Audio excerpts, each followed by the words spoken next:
पुणे येथील स्वारगेट बस स्थानकावर उभ्या असलेल्या शिवशाही बसमध्ये एका 26 वर्षीय मुलीवर पाशवी अत्याचार करणाऱ्या नराधम आरोपी दत्ता गाडेला अखेर 4 दिवसाच्या जद्दोजहदनंतर पकडण्यामध्ये पुणे पोलिसांना यश मिळाले आहे। या कारवाईमध्ये दत्ता गाडेच्या गावातील गुणाट या गावातील ग्रामस्थांनी केलेल्या मदतीबद्दल पुण्याचे पोलीस आयुक्त अमितेश कुमार यांनी ग्रामस्थांचे आभार मानले आहेत। काय म्हणलेत अमितेश कुमार पहा या व्हिडिओमध्ये। काल रात्री स्वारगेट बस टर्मिनलचे रेप प्रकरणी जे आरोपी होता त्यांना त्यांचे गावात गुणाट गावात पोलीस पथकाने ताब्यात घेतले होते। त्या ऑपरेशन मागचे 3 दिवसापासून तिथे चालू होता।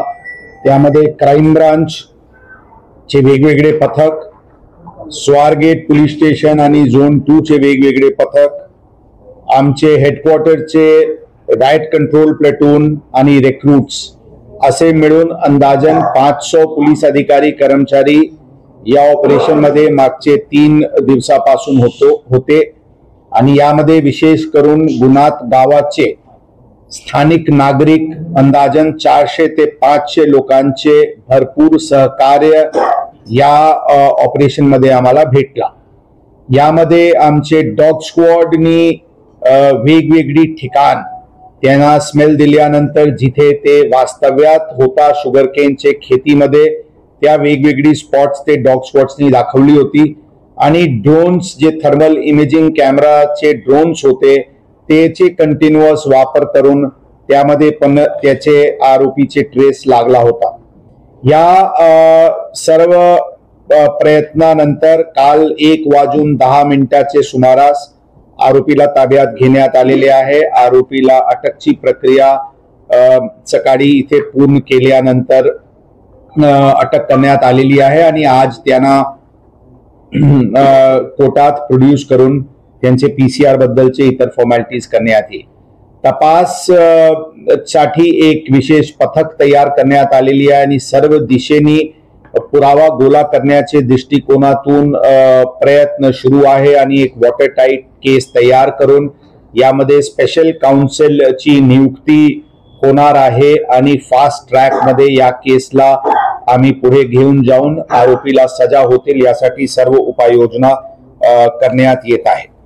याचे व्यतिरिक्त महिलांचे सुरक्षाचे विषयी काल परवामध्ये परत एक विस्तृत आढावा शहराचे घेण्यात आलेली आहे। निर्जन स्थळी असतील, ST स्टँड्स असतील, रेल्वे स्टेशनचे बाहेरचे परिसर असतील, डार्क स्पॉट्स असतील, हॉटस्पॉट्स असतील, टेकडीचे स्पॉट्स असतील, त्याचे पूर्ण परत एकदा सेफ्टी ऑडिट परवापासून सुरू आहे आणि ते भरपूर ठिकाणीचे अशी ऑडिट्स झालेली पण आहे। महानगरपालिका व इतर संबंधित विभागासोबत मिळून परत एकदा जे डार्क स्पॉट्स आहेत तिथे स्ट्रीट लाईट्सची संख्या वाढवण्यासाठी पण उपाययोजना करण्यात येत आहे आणि जे आमचे COP24 चे पेट्रोलिंग मार्शल्स आहेत त्यांच्यासाठी अशा निर्जन स्थळीचे फ्रेश रीत्याने QR कोड मॅपिंग करण्यात येऊन हे करण्यात महिला सुरक्षाविषयी एक आणखी जास्ती सेक्युर्ड आणि सेफ नेट तयार करण्याची प्रयत्न करण्यात येत आहे। आरोपी अटक करण्यामध्ये उशिरा नक्कीच झाली, म्हणजे 3 दिवस झाली। खरं या तपासमध्ये प्रथम दिवशी फिर्याद आल्याचे 1.5 ते 2 तासाचे आत वेगवेगळे टीम्स लागून त्यामध्ये अंदाजन 23 CCTV कॅमेराज जे ST स्टँडचे आतील भागात आहे आणि 48 जे CCTV कॅमेराज बाहेर पुणे सिटी सर्व्हेलन्स प्रोजेक्टची असतील किंवा स्थानिक लोकल असतील त्याचे अवलोकन करून 1.5 ते 2 तासाचे आत आरोपीचे नाव निष्पन्न करण्यात आला होता। आरोपी बद्दलचे तकनिकी पुरावा की तेच आरोपी आहे ते करण्यात आला होता आणि त्यामध्ये आमचे पथक गावात जिथे ते आहे तिथे अंदाजन 2चे सुमारास त्या दिवशी पोहोचले होते, परंतु पूर्ण प्रयत्नाने त्यावेळी आरोपी भेटला नव्हता। काल शेवटी आरोपी भेटलेले आहे। यामध्ये गावाचे नागरिकांचे आम्ही आमचे तर्फे आणि पुणे शहर पोलीस दलातर्फे त्यांचे धन्यवाद देतो, त्यांचे आम्ही आभारी आहोत आणि खरा आम्ही स्वतः त्या गावात भेट देऊन त्यांचे नागरिकांचे सत्कार आम्ही करणार आहे आणि तिथे जे लोकांनी मदत केले त्याचे आम्ही विशेष अभिनंदन स्वतः जाऊन त्या गावात आम्ही करणार आहे। पोलीस दलांकडून शहराला सुरक्षा, कायदा सुव्यवस्था व गुन्हेगारीवर नियंत्रण करण्यासाठी पूर्ण प्रयत्न करण्यात येत आहे।